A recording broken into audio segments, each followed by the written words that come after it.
오늘 제목처럼 오늘은 신비한 안경에 대해서 말씀드리려고 합니다. 물론 이 안경은 우리 눈에 쓰는 안경은 아닙니다. 신비하다는 뜻은 사전에 따르면 어떤 일이나 현상 따위가 이성적으로나 상식적으로 설명할 수도 없고 이해할 수도 없을 만큼 신기하고 묘하다 하는 뜻입니다.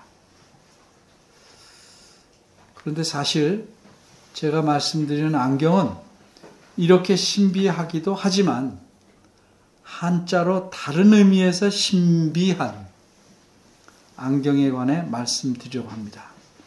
그럼 제가 말씀드리는 이 두 번째 신비한이 무슨 뜻인지는 설교 마지막 부분에서 알려드리겠습니다. 제가 살펴보니 50년 전쯤에는 제 주변에 이런 안경 쓴 사람이 매우 적었습니다. 한 반에 한두 명. 그리고 25년 전쯤에 제가 또 살펴봤는데 제 주변에 반수 이상이 안경을 쓰고 있었습니다. 그러나 요즘은 안경을 쓰지 않은 분이 제 주변에 매우 적다. 안 쓴 분이 오히려 한두 분이라고 말할 만큼 많습니다. 그러니까 지난 50년 동안 사람의 시력이 많이 나빠졌다. 이렇게 말해도 틀림이 없을 것입니다. 시력이란 사전에 보면 물체의 형상을 인식하는 눈의 능력, 이렇게 말합니다. 그래서 안경은 눈을 보호하거나 시력을 보완하려고 씁니다. 그러나 제가 말씀드린 안경은 이렇게 우리 육체의 눈의 시력을 보완하거나 눈을 보호하기 위해서 쓰는 안경은 물론 아닙니다. 우리 눈이 아무리 좋아도 그 보려는 대상이 가시거리, 볼 수 있는 거리 안에 있지 않으면 볼 수 없습니다. 그런데 또 똑바로 볼 수 있는 거리 안에 보려는 물체가 있어야만 눈은 볼 수 있습니다. 그런데 또 물체가 가까이 있어도 꼬부라져 있는 곳에 있거나 숨겨져 있다면 그것을 볼 수 있는 눈은 없습니다. 이런 사실을 먼저 기억하고 오늘 본문을 차근차근 생각해 보려고 합니다. 사람이 가시거리, 눈으로 볼 수 있는 거리에 문제가 생기거나 눈이 나빠지면 그것을 고쳐주는 보조 장치들이 있습니다. 그 장치 중에 대표적인 게 안경인데 이것 외에 가시거리를 넓혀주거나 또 크게 볼 수 있게 해주는 그런 것들, 맨눈으로는 볼 수 없는 것을 보게 해주는 그런 보조장치도 꽤 많습니다. 이를테면 밤이 껌껌해서 우리가 전혀 볼 수 없는 것을 보게 해주는 적외선 안경 같은 게 있습니다. 적외선 안경을 끼고 밤에 이렇게 보면 움직이는 물체가 다 보인다고 합니다.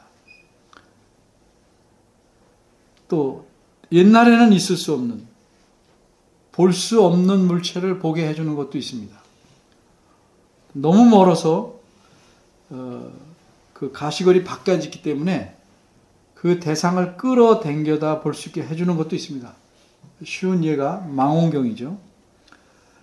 또 너무 적어서 볼 수 없는 것을 크게 볼 수 있게 해주는, 곰팡이, 진드기 이런 걸 볼 수 있게 해주는 현미경도 있습니다. 또 보이지 않는 우리 머릿속이나 몸속이 어떻게 생긴지 볼 수 있는 CT나 촬영기나 MRI라고 그러나 그런 이제 촬영 장치도 있습니다. 또 우리 폐가 어쩌고 갈뼈가 몇 개고 엑스레이로 뼈가 어땠는지 볼 수 있고 또 창자나 위에 문제가 생기면 내시경이라는 일종의 거울을 통해서 볼 수도 있습니다. 우리가 잘 볼 수 있게 도와주는 장치나 기구입니다. 근데 이런 것들의 공통점은 무엇입니까? 그것은 공간, 조금 어려운 말로 물리적인 공간에 관해서만 알 수 있게 도와준다는 겁니다. 거리를 좁혀주거나 확대하거나 물질을 크게 하거나 뭐 그런 것, 공간에 대한 것, 또 만질 수 있는 것이고 손으로 느낄 수 있는 것, 그런 것에 대해서만 도움을 줍니다. 그런데 시간에 대한 것은 도움을 전혀 줄 수 없습니다. 또 우리가 전혀 볼 수 없는 것, 영적인 문제, 생각에 관한 것, 이런 것들은 위에서 말한 보조장치도 아무런 도움이 되지 않습니다. 이 세상에는 존재하지만 우리가 볼 수 없는 것들이 참 많습니다. 우리 몸속에 갇혀 있어서 볼 수 없는 것은 금방 말한 것으로 되겠지만, 우리 몸 밖에 있거나 우리 몸속에 있다 할지라도 보이지 않는 것, 이런 것들이 존재하는데 그걸 어떻게 확인하고 볼 수 있을까? 그런 거는 이른바 시력이 미치지 못하고 가시거리 밖에 있는 것입니다. 그런 문제와 연관해서 오늘 살펴보고자 하는 본문이 히브리서 11장 1절에서 3절입니다. 세 가지로 나눠서 보려고 합니다. 첫째는 인정된 믿음, 둘째는 믿음의 정의, 셋째는 믿음의 기초. 첫째입니다. 인정된 믿음. 히브리서 11장은 우리가 잘 아는 대로 별명이 붙어 있습니다. 그 별명이 무엇이죠? 믿음장. 왜냐하면 믿음에 대해서 많이 말하고 있기 때문입니다. 좀 더 정확히 말하면 믿음의 본, 모범을 보여준 다양한 사람들을 나열해 놓았기 때문입니다. 오늘 본문은 1절에서 3절이지만 1절부터가 아니고 2절부터 먼저 생각해 보겠습니다. 2절을 보면 선진들이 이로써 증거를 얻었느니라 이렇게 말씀합니다. 이 선진들이라는 것은 조상들입니다. 과거의 조상들, 신앙의 조상들을 가리킵니다.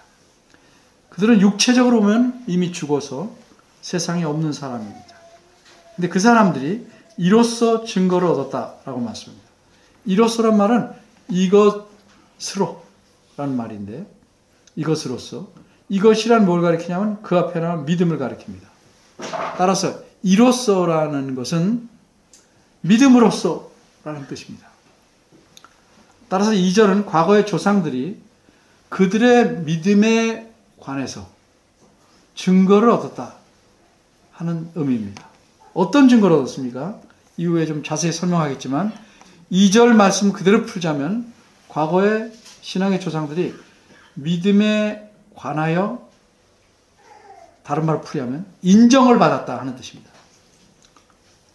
누구에게 인정을 받았습니까? 당연히 하나님에게 인정을 받았습니다. 그런데 우리말 성경에서 2절 앞에 생략된 낱말이 하나 있습니다. 그 낱말은 왜냐하면입니다. 왜냐하면. 그러니까 2절은 이유를 말하는 겁니다. 따라서 2절을 원문대로 직역하면 왜냐하면 조상들이, 과거의 조상들이 믿음에 관하여 하나님의 인정을 받았기 때문이다 입니다. 그러니까 이 왜냐하면 앞에 나온 1절 말씀과 연결되는 거예요. 그들이, 과거의 조상들이 믿음에 관하여 하나님께 인정을 받았기 때문이다 라는 것은 어떻게 연결되는가? 1절에서 믿음이 무엇인지를 말씀했는데, 이때 히브리서를 쓴 기록자는 믿음이 어떤 것이다를 이론적으로 말하지 않고 하나님께서 인정해 주신 믿음, 즉 과거 신앙의 조상들이 가졌던 그 믿음, 그것이 곧 성경에서 말하는 믿음이다, 우리가 가져야 될 믿음이다 라는 사실을 말하는 것입니다. 그게 뭡니까? 이렇게 물으면 저 사람이 갖고 있는 거야 이렇게 말하는 것 똑같아요. 저 사람이 갖고 있고 그것을 잘 활용하니까 그것이 맞는 거야 하는 뜻입니다. 과거의 조상들이 이러이러한 믿음으로써 하나님의 인정을 받았으므로 믿음은 이렇다라고 말할 수 있는데, 그 이렇다, 하나님 인정받는 믿음, 과거의 조상들이 가졌던 믿음이란 어떤 것이냐? 그것이 1절의 내용입니다. 그들은 이런 믿음을 가졌다는 거죠. 그래서 1절을 살펴보는 거예요.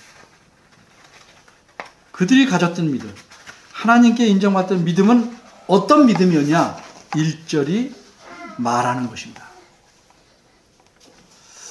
근데 우리말 성경에서 1절은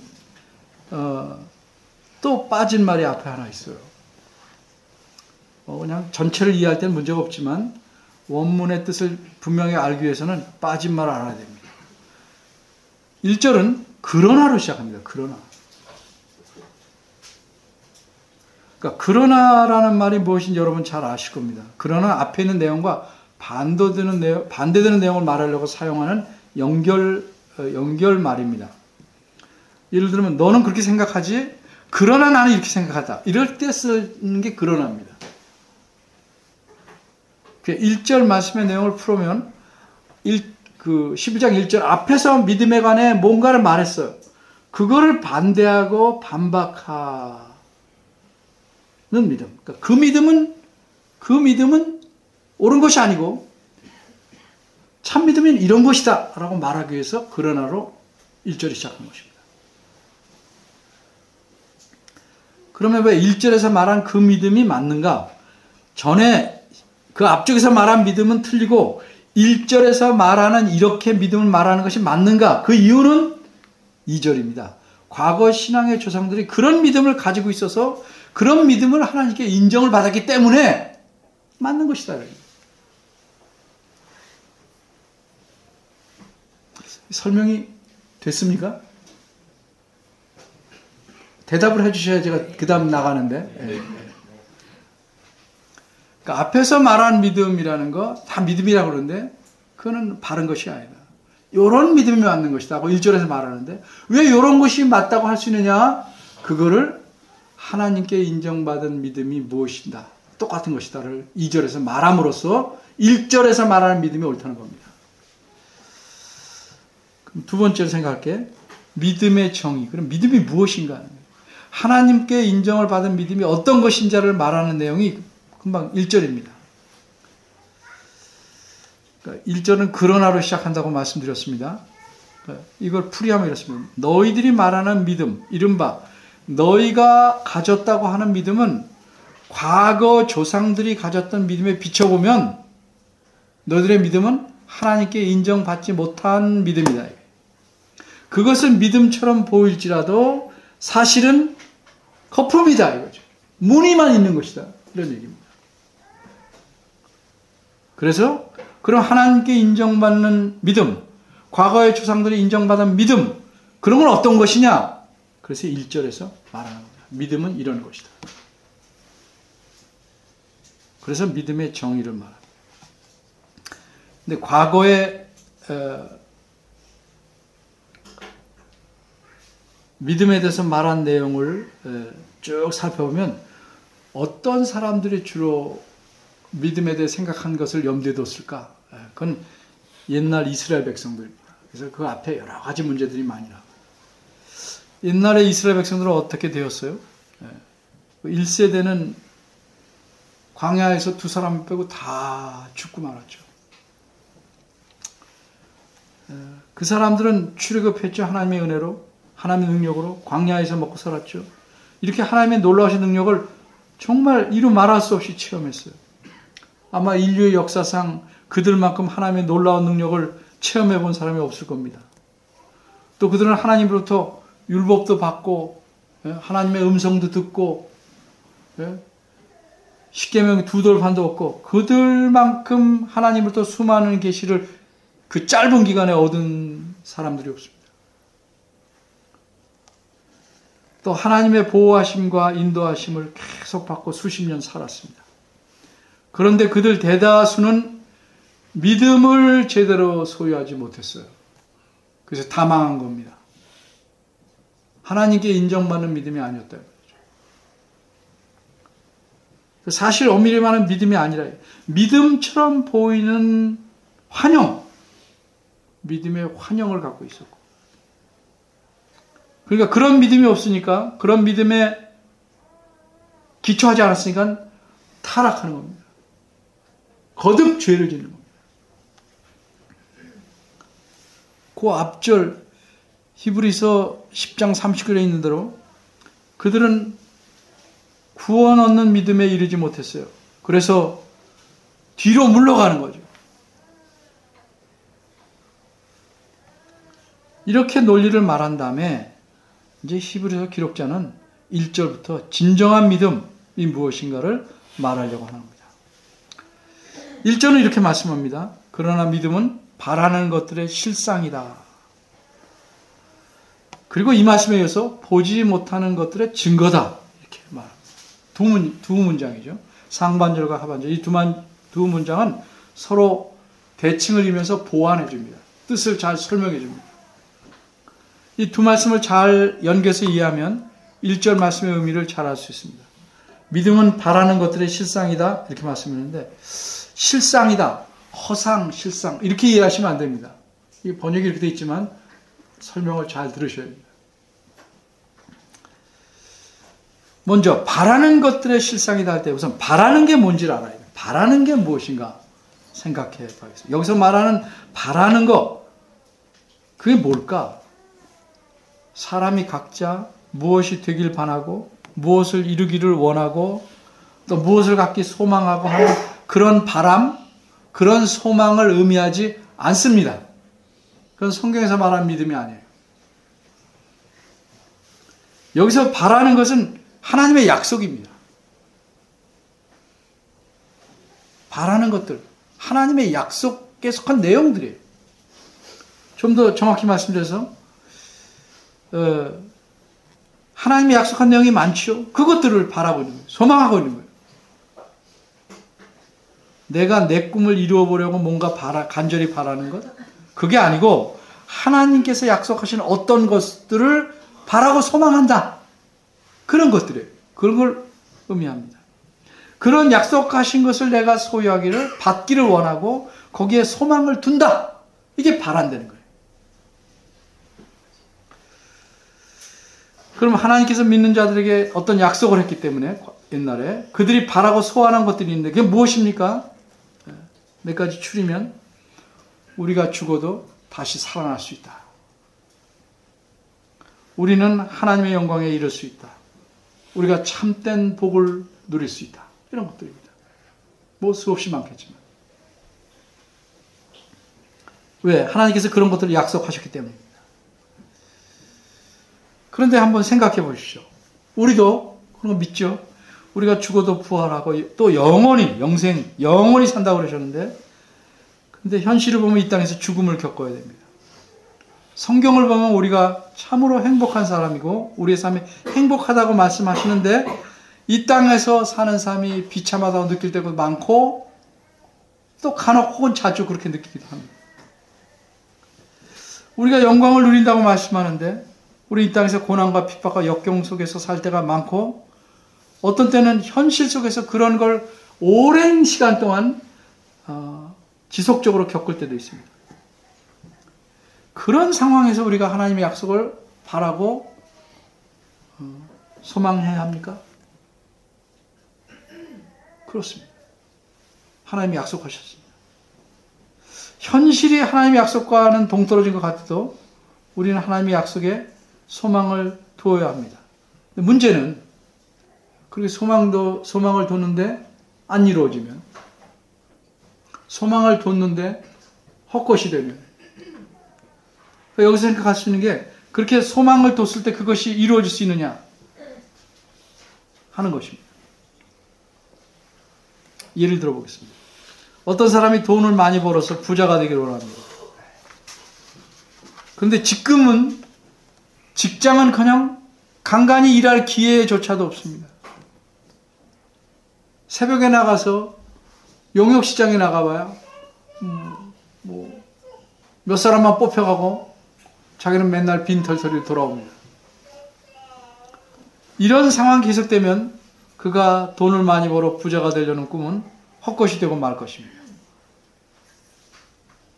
그런데 만일 그에게 그의 꿈을 이루게 할 수 있는 것이 있다.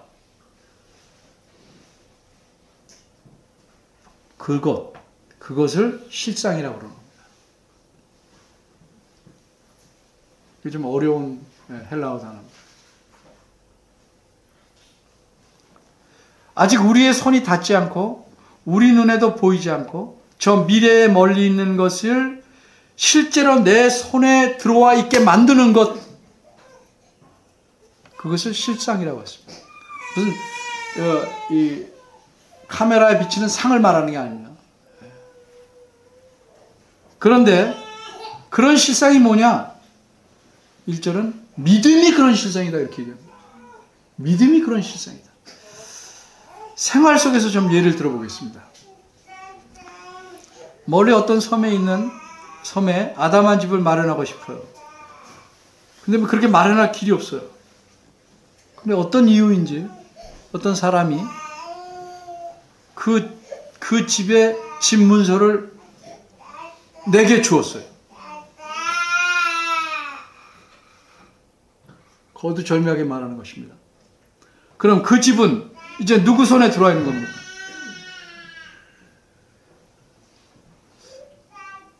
집문서를 아시나요? 네. 집문서 아시죠? 네. 등기. 네. 누구 손에 들어와 있는 겁니까? 내 손에 들어와 있는 겁니다. 그 의심할 수 하나 없어요. 이건 내 소유예요. 내 소유. 비록 집은 저 멀리 섬에 있지만 그 집은 누구 거예요? 내 겁니다. 이 집문서가 실상이라 이 말이죠. 믿음이 이런 겁니다. 바라는 것들은 미래에 있지만 하나님께서 우리에게 주셨어요. 이 사실을 받아들이는 것이 실상이고 그게 믿음이에요. 이런 믿음이 있으면 바라는 것들이 아직 우리 손에서 멀리 떨어져 있지만 우리 것이라 이 말이죠. 그런 의미에서 믿음은 실상이라. 문제는 어떻게 이런 일이 가능한가요? 뭐 사람의 경우에는 누가 갑자기 집문서를 갖다 주겠습니까? 근데 어떻게 믿음이 실상이 될 수 있는가? 약속하신 분이 하나님이시기 때문입니다. 하나님은 거짓말을 하시지 못합니다. 하나님께서 약속하시면 반드시 그 약속을 지키십니다. 근데 아무리 약속을 잘 지켜도 하나님께서 자기 약속을 지키실 능력이 없다면 그 약속은 헛것입니다. 내가 거짓말 안 하고 꼭 약속대로 하려고 그러는데 이러이러 해서 할 수 없어서 정말 미안해.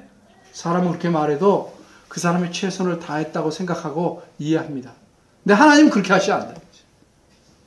내가 최선을 다했는데 못했어. 이거 없어요. 하나님에게는.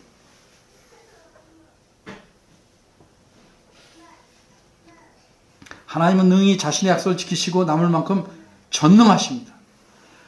그래서 그런 하나님이 약속하신 것이기 때문에 우리 그걸 소망하는 거예요. 근데 그 소망하는 것이 미래의 것이에요. 아직 보이지 않아요. 내게로 아직 내게 아닌 것 같아요. 근데 내게로 와 있게 만드는 것, 내 것으로 만들어주는 것, 그렇게 만드는 장치, 그것이 믿음이라는 거죠.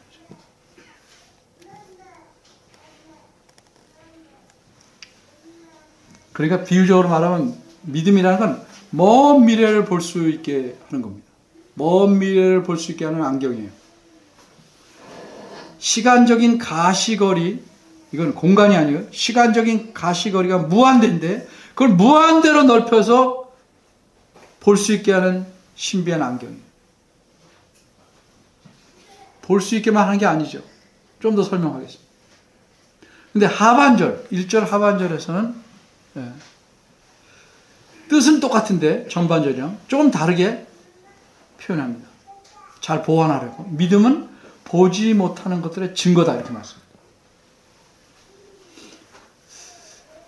그리스도인이라면 이 마음의 눈에 이 안경을 다 쓰고 있어야 됩니다. 그게 그리스도인입니다. 이 안경이 없으면 그리스도인이 아닙니다. 이 안경 이름이 뭐라고요? 믿음입니다. 믿음.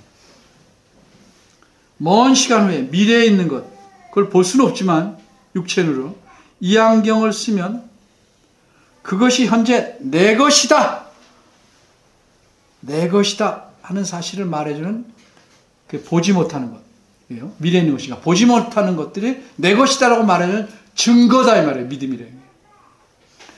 내 것으로 만들어주고 이건 내 것이 됐다를 알려주는 증거가 뭐냐? 믿음이다.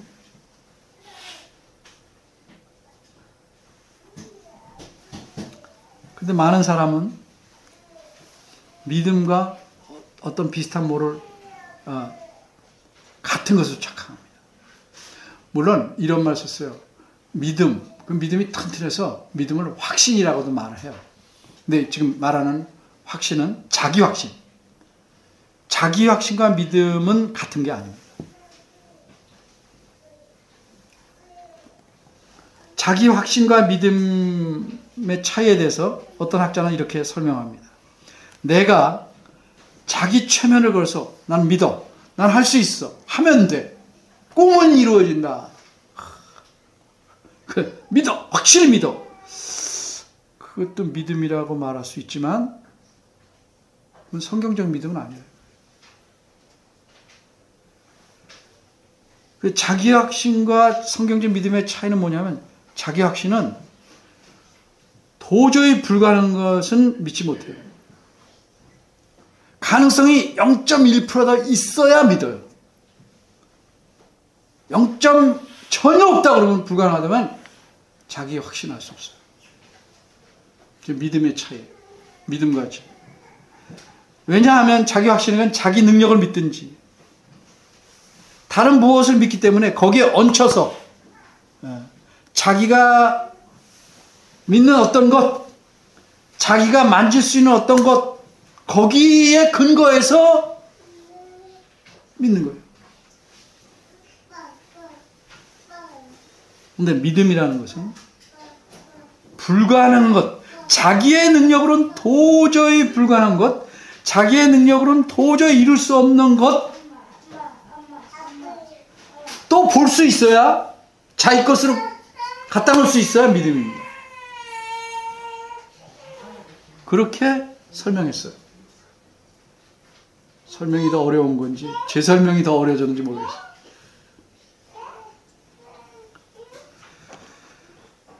그럼 정리해서 믿음이라는 건 어떻게 정의할 수 있겠습니까? 과거의 조상들이 그런 믿음을 가졌고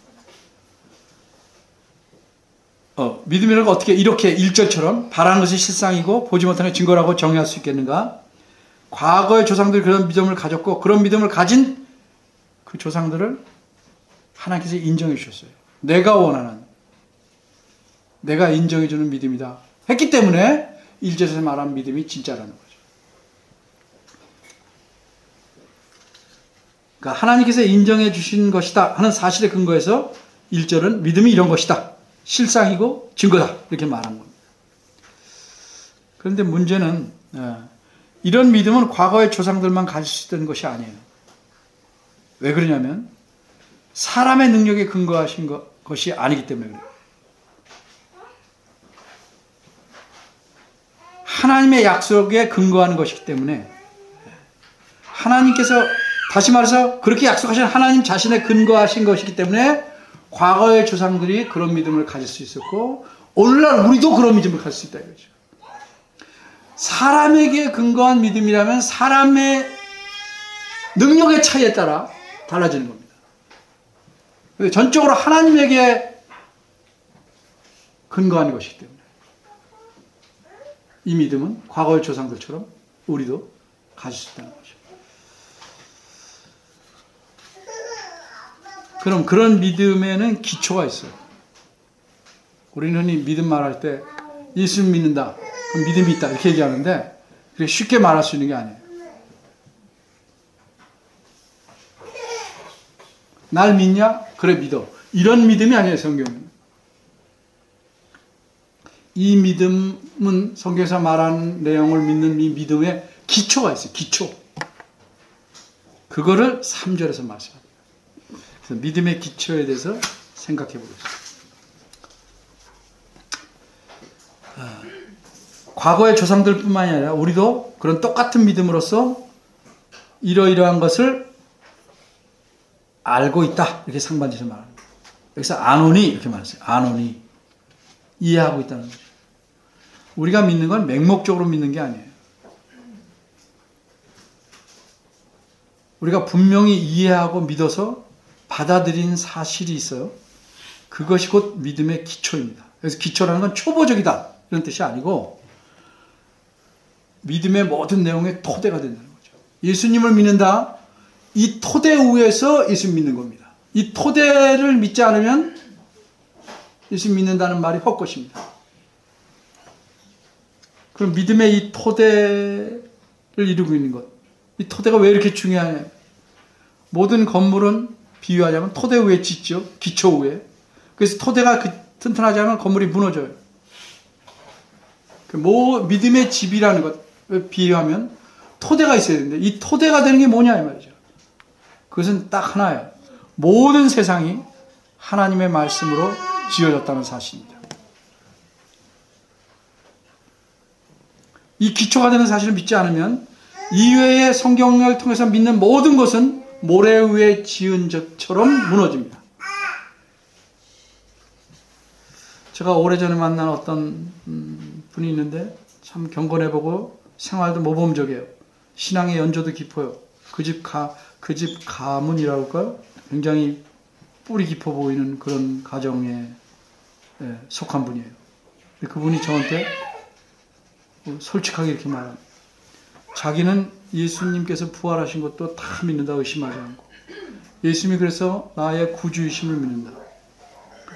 거두절미하게 다 자르고 이제 그런데 하나님이 이 세상을 창조하셨다는 것은 못 믿겠다.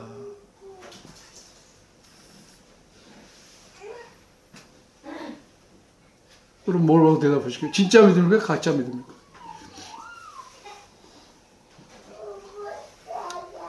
이런 믿음이 성경적인 믿음이고 합당한 믿음입니까? 예수님이 나를 구원하셨다고 믿는 것과 하나님 세상을 지으셨다는 것은 어떻게 보면 두 개의 다른 사실 같아요.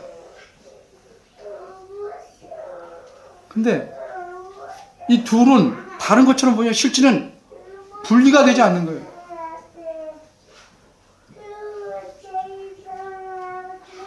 머리와 몸이 다른 것이지만 두 개 분리되면 어떻게 돼요?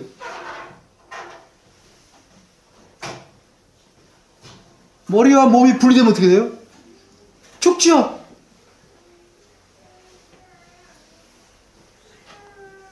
하나님께서 우리가 태어나지도 않은 멀고 먼 태초에 모든 세상을 말씀으로 지으셨다. 하나님 자신의 말씀으로 지으셨다는 사실은 뭘 말해요? 하나님의 능력이 어떠한 것이다. 알려주는 표현입니다. 3절 상반절은 모든 세계가 하나님의 말씀으로 지은 줄 우리가 아노니 이렇게 말씀했는데 어떻게 근데 압니까? 어떻게 아는지를 강조하기 위해서 맨 앞에 갖다 놨어요. 믿음으로. 믿음으로 아는 것이다. 믿음으로. 우리가 잘 아는 대로 창세기 1장 1절은 태초에 하나님 천지를 창조하시니 이렇게 말씀하죠. 어떤 사람이 세상이 처음 생겨나는 그 태초에 그곳에 있어 봤어요? 사람은커녕 시간도 공간도 존재하지 않았던 태초에 무엇이 있었어요? 아무것도 없었어요. 이분이 내 엄마다? 그럼 태어난 아이가 엄마를 봤어요? 엄마가 날 낳는 걸 봤어요? 제가 가끔 쓰는 예화죠. 근데 엄마임을 절대 확신하죠. 그렇죠?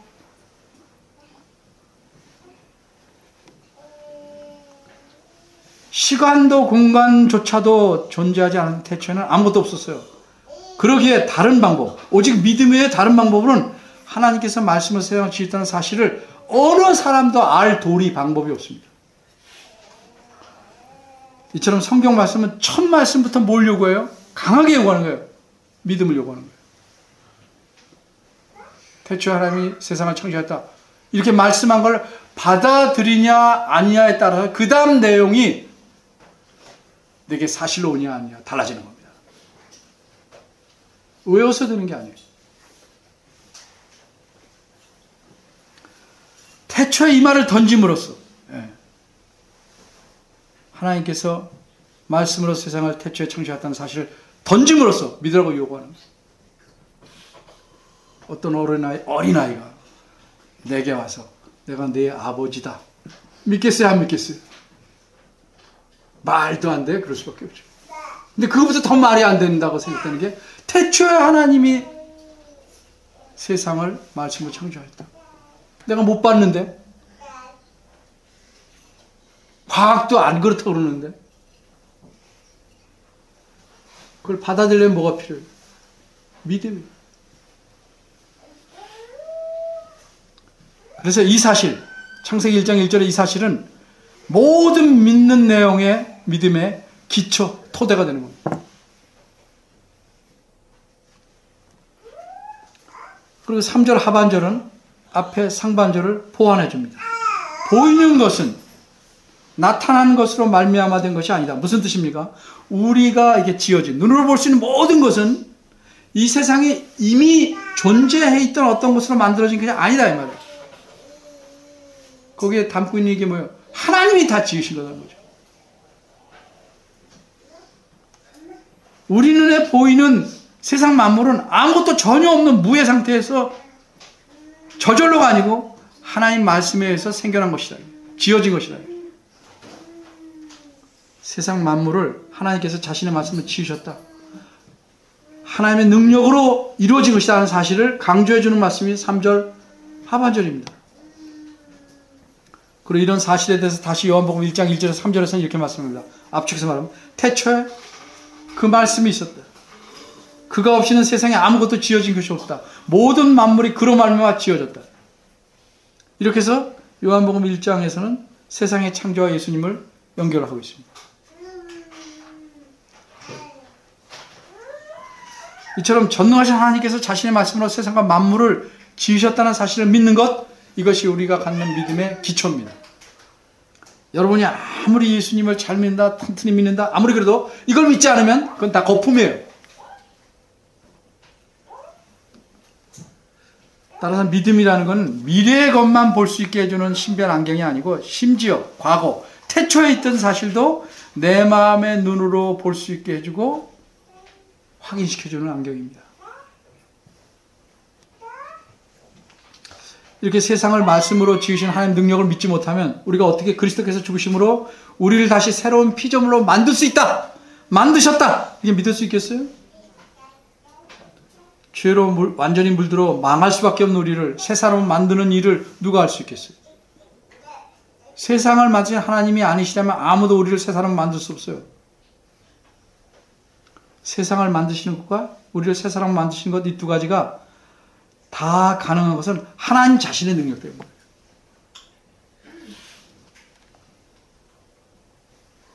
따라서 우리가 새로운 사람, 새 사람이 되었다, 예수 믿게 되었다는 것은 세상을 지으신 하나님의 전능하신 능력을 믿지 않으면 성립할 수가 없는 겁니다.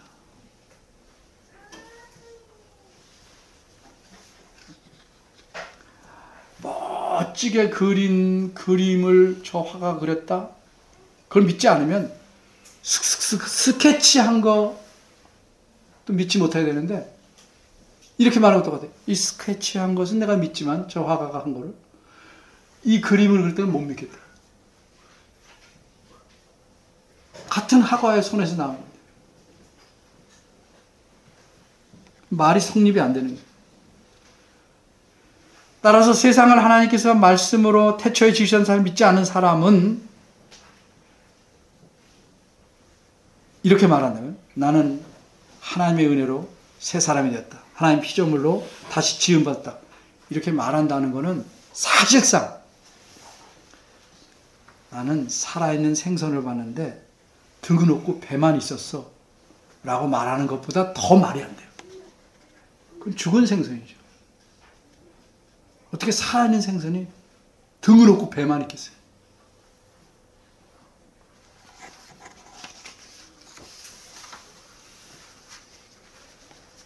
우리가 새로운 피조물이 된 것, 예수 믿게 된 것은 내 능력이나 내 능력으로 됐다거나 내 능력도 어느 정도 필요했다고 말하는 사람은 하나님이 태초에 세상을 지으셨다는 걸 온전히 믿는 게 아니에요. 왜 하나님께서 우리의 능력을 필요로 하겠어요? 혼자서 우리를 새 사람 만드시기에는 부족하니까 우리 능력을 빌어 왔습니까?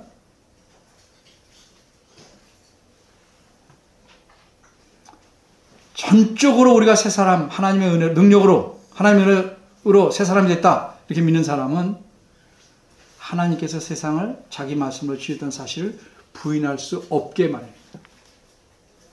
두 개가 따로 존재하지 않습니다. 여러분 속으로 생각해 보세요.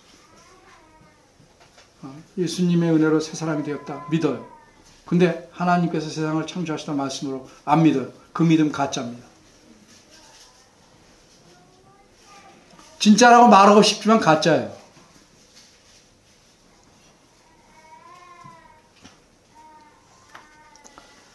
정리해 보겠습니다. 믿음이 무엇입니까? 성경에서 말하는 믿음은 미래에 이루어질 하나님의 약속을 우리 눈앞에 갖다 놓고 볼 수 있게 해주는 안경이라고 말할 수 있어요. 근데 이 안경은 신비하지만 언어 유리하면 어떤 신비냐면 신비, 하나님께서 준비하셔서 우리 눈에 씌워주신 안경입니다. 비자가 준비할 비자예요. 그리고 이 믿음이라는 안경은 이렇게 눈으로 보게 된 사실을 내 것으로 받아들이게 해주는 능력을 주는 안경입니다.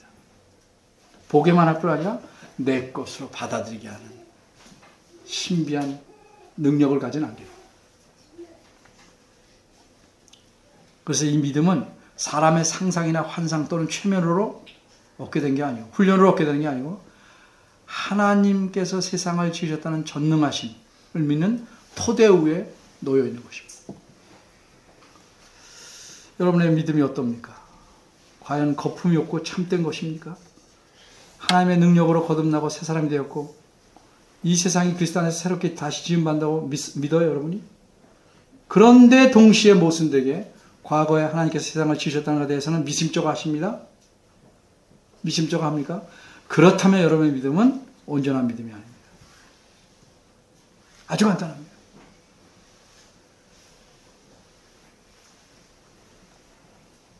여러분이 길고 긴 인생에서 겪는 역경과 고통과 힘든 삶 속에서 살아가게 만드는 원동력은 믿음이에요.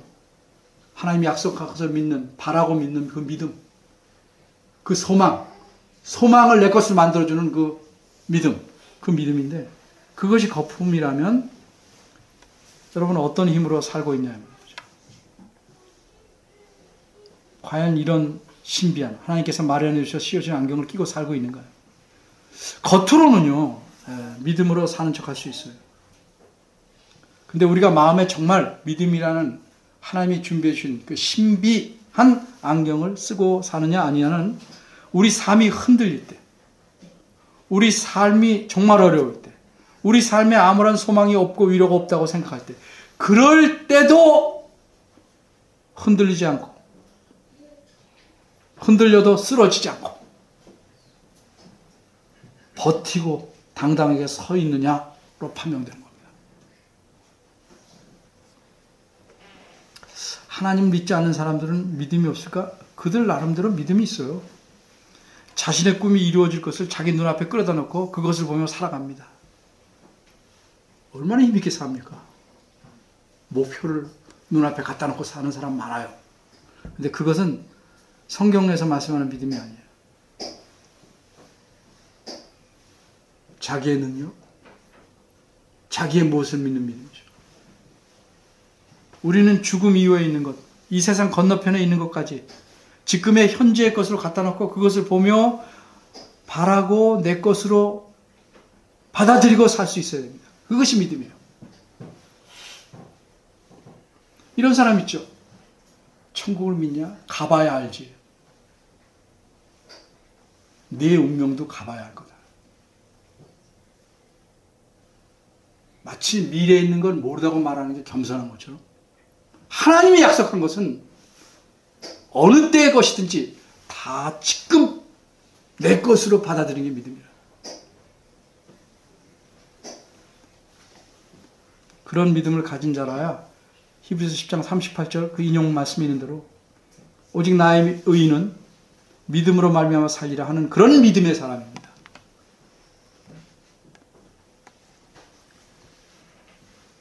우리 믿음이 마음에 이런 믿음이라는 안경을 쓰고 있다면 계산해서 계산 속에 들어오는 것들만 내다보는 게 아니고 하나님의 약속에 철저히 근거해서 하나님이 신실하시기 때문에 우리가 도무지 볼 수 없는 것, 불가능한 것이라고 생각되는 것조차 소망을 걸고 끌고 당겨서 내 앞에 붙잡고 사는, 내 것으로 감사하게 받아들이고 사는 것, 그런 믿음이어야 됩니다. 이런 믿음은 사람에게서 오는 것이 아니고 하나님에게서 오는 것이고 하나님 말씀으로서 유지되는 것이고 하나님의 모든 것을 하나님께 맡김으로써 가능한 것을 여러분 꼭 기억하셔야 됩니다. 우리 모두가 믿음의 사람으로 평생을 감사히 살기를 바랍니다. 기도하겠습니다. 은혜로우신 하나님, 우리에게 주신 믿음이 참으로 오묘하고 귀하고 은혜로운 것인데 이 믿음에 철저히 근거해서 살지 못하고 세상의 풍파에 쉽게 흔들리고 넘어집니다. 우리 믿음의 토대를 살펴보게 하시고 세상을 말씀으로 지으신 하나님을, 또 자신의 약속을 지키시는 하나님을 온전히 신뢰하고 의지할 수 있도록 도와주옵소서. 예수님 이름으로 기도합니다. 아멘.